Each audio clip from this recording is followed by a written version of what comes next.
Alam nyo, may isang tanong na mula pa noon hanggang ngayon, paulit-ulit nating tinatanong.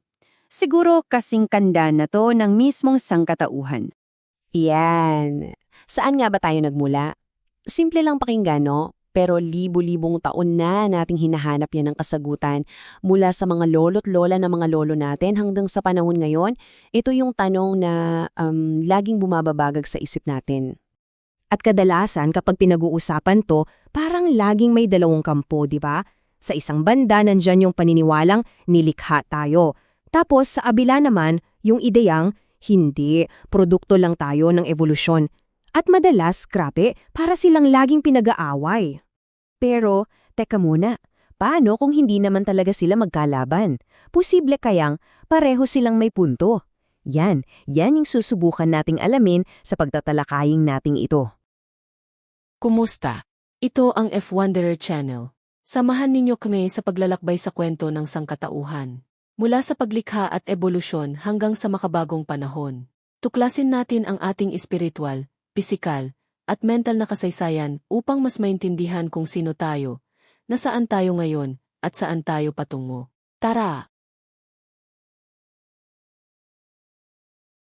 Okay, so unahin natin ang kwento ayon sa siyensya.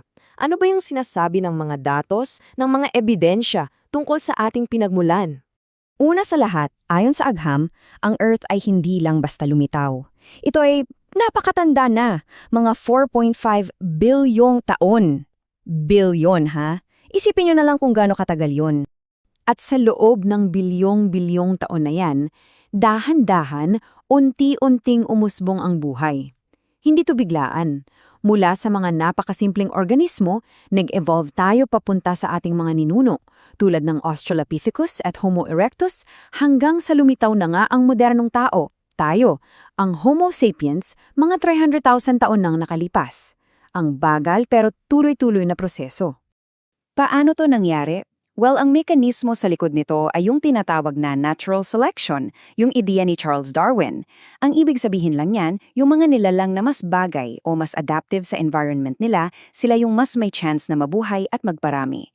At yung maliliit na pagbabago na yon kapag pinagsama-sama sa loob ng milyon-milyong taon, nagre-resulta sa malalaking pagbabago. At syempre, hindi ito basta hula-hula lang. Ang kwento ng aham, suportado yan ng matitibay na ebidensya. Nandyan yung mga fossils na nahuhukay natin, yung pag-aaral misma sa DNA natin, pati na rin yung pagkukumpara sa katawan natin sa ibang mga hayop. Lahat yan parang mga piraso ng puzzle na tumuturo sa iisang direksyon. Ngayon, lipat naman tayo sa kabilang pananaw.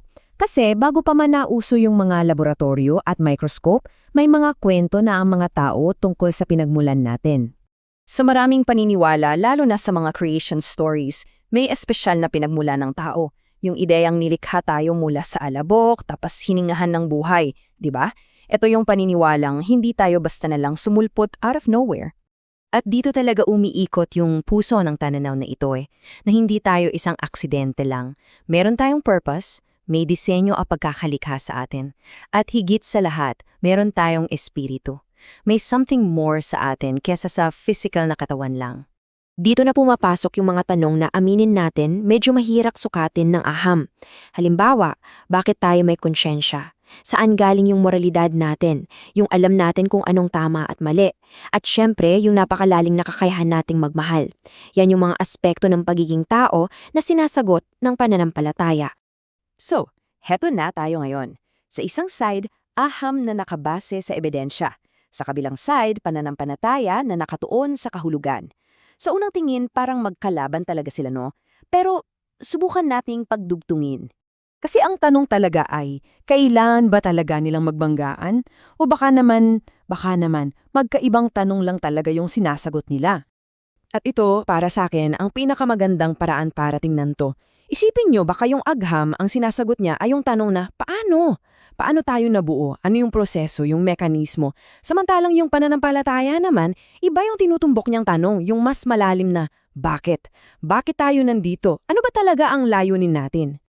Kung iisipin nating mabuti, may kanya-kanya silang galing, di ba? Ang science sobrang galing yan sa mga bagay na nasusukat at may ebidensya. Fossils, genetics, mga patterns. Habang ang faith naman, nagbibigay linaw yan sa mga bagay na nagbibigay ng kahulugan sa ating pagkatao, sa ating purpose at sa mga values natin sa buhay. Kaya ang challenge sa ating lahat, siguro, ay huwag agad mamili ng kampo. Kasi ang totoong karunungan, nagsisimula yan sa pagtatanong. Pakinggan natin kung anong sinasabi ng aham, pakinggan din natin kung anong sinasabi ng pananampalataya, tapos gamitin natin yung sarili nating pag-isip para buuin yung sarili nating pag-unawa.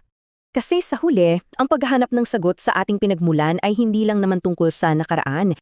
Kung pagsasamahin natin ang dalawang pananaw na to, isang napakagandang larawan ng pagiging tao ang mabubuo. Oo, may physical tayong pinagmulan, pero meron din tayong lalim sa isip at sa espiritu. Oo, parte tayo ng kalikasan, pero mayroon din tayong pambihirang kakayahang lagpasan pa ito. At ito, para sa akin, ang pinakamahalagang takeaway, yung pag-intindi natin kung saan tayo nanggaling, physical man o spiritual, yan yung tutulong sa atin na maintindihan kung sino tayo ngayon, at kung sino tayo ngayon, yan mismo ang magdidikta kung saan tayo papunta bukas. Siguro yung mismong kakayahan nating magtanong kung saan tayo nanggaling, yang na mismo yung isa sa pinakamalinaw na ebidensya kung gaano tayo ka-espesyal at kakaiba bilang mga nilalang.